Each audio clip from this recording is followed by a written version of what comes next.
নিত্য প্রয়োজনীয় জিনিসপত্রের দাম বৃদ্ধিতে হিমশিম খাচ্ছে সাধারণ মানুষ। ঈদকে কেন্দ্র করে দাম বাড়ার প্রবণতা এখনো কাটেনি বাজারগুলোতে। রাজধানীর বাজার ঘুরে দেখা যায় গরুর মাংস বিক্রি হচ্ছে 750 থেকে 800 টাকা কেজিতে, ব্রয়লার মুরগি 240 টাকা কেজিতে বিক্রি হচ্ছে। ডিমের ডজন রয়েছে 120 থেকে 125 টাকায়। মাঝে মাঝে শুনি 520 টাকা 600 টাকা, কিন্তু কিনতে আসলে তো আমরা পাই না।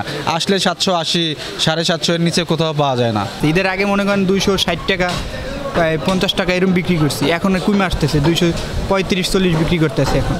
সবজির বাজার রয়েছে আগের মতোই। টমেটো বিক্রি হচ্ছে 40 টাকা কেজিতে, করলা 60 টাকা, বেগুন 80 টাকা, ঢেঁড়স 40 টাকা কেজিতে বিক্রি হচ্ছে। টমেটো আপনার আছে 40 টাকা, ভেন্ডি 40, বেগুনটার দাম বাড়তে। বেগুন গত সপ্তাহে বেচছিলাম আপনার 40-50 টাকা, এই সপ্তাহে আপনার 80 টাকা আছে, 90 টাকা আছে। আগে আসছিল 210 টাকা করে, এখন সেটা ব্রয়লার দাঁড়াচ্ছে 240 টাকা করে দাঁড়াচ্ছে। তা 30 টাকা বাড়তি। বাজারে এইভাবে হলে তো আর জনগণের তো অনেক সমস্যা দেখা দিচ্ছে। পেঁয়াজের জাহাজ কিছুটা কম, ভারতীয় পেঁয়াজ 65 টাকা কেজিতে বিক্রি হচ্ছে।